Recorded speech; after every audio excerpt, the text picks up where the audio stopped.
আসসালামু আলাইকুম। বলুন তো হোয়াইট ডেথ মানে কি? যক্ষ্মা বা টিবি বর্তমান সময়ের একটি গুরুত্বপূর্ণ মারাত্মক ব্যাধি। আজ আমরা জানব টিবি কি, কিভাবে ছড়ায় এবং এর প্রতিরোধের উপায়। আচ্ছা, বুঝে দেখি টিবি জিনিসটা কি। টিবি বা টিউবারকুলোসিস হলো মাইক্রোব্যাকটেরিয়াম টিউবারকুলোসিস নামক একটি ব্যাকটেরিয়া দিয়ে সৃষ্ট রোগ। একে হোয়াইট ডেথও বলা হয়।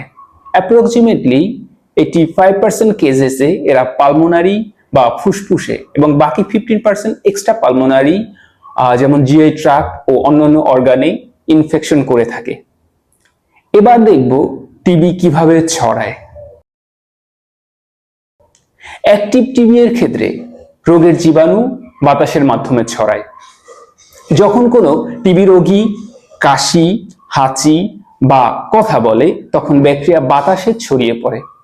তবে লেটেন্ট টিবি এর ক্ষেত্রে জীবাণুটি সুপ্ত অবস্থায় থাকে, সেক্ষেত্রে রোগটি ছড়ায় না। আচ্ছা, কিভাবে বুঝবো টিবি হয়েছে কিনা?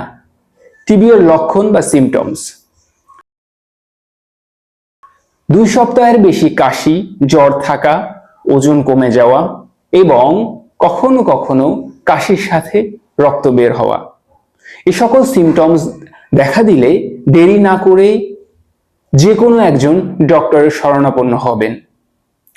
ডায়াগনোসিস বা রোগটি নির্ণয় করব কিভাবে? এমটি বা tuberculin skin test, sputum test যেমন Ziehl Neelsen staining test, X ray এবং কনফার্মেশনের জন্য জিন এক্সপার্ট বা টিবি গোল্ড টেস্ট। এছাড়াও কালচার করে মাইক্রোব্যাকটেরিয়াম টিউবারকুলোসিসের অ্যান্টিবায়োটিক রেজিস্ট্যান্সি হারও দেখা হয়। টিবি এর চিকিৎসা বা ট্রিটমেন্ট: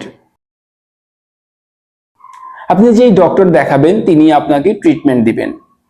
মনে রাখবেন, টিবি পুরোপুরি ভালো হয় যদি রোগী নিয়মিত এবং সঠিক সময় ওষুধ গ্রহণ করে।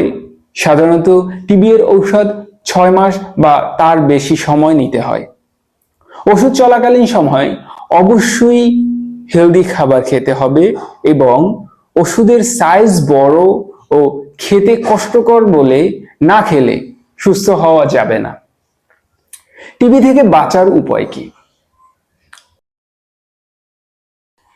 টিবি থেকে বাঁচার জন্য ব্যাসিলাস কালমেগেরিন বা বিসিজি ভ্যাকসিন দিতে হবে।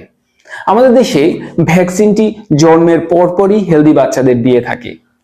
এছাড়াও সচেতনতা যেমন মাস্ক ব্যবহার এবং হেলদি লাইফস্টাইলের দ্বারাও টিবি ইনফেকশনের হার কমিয়ে দেওয়া সম্ভব।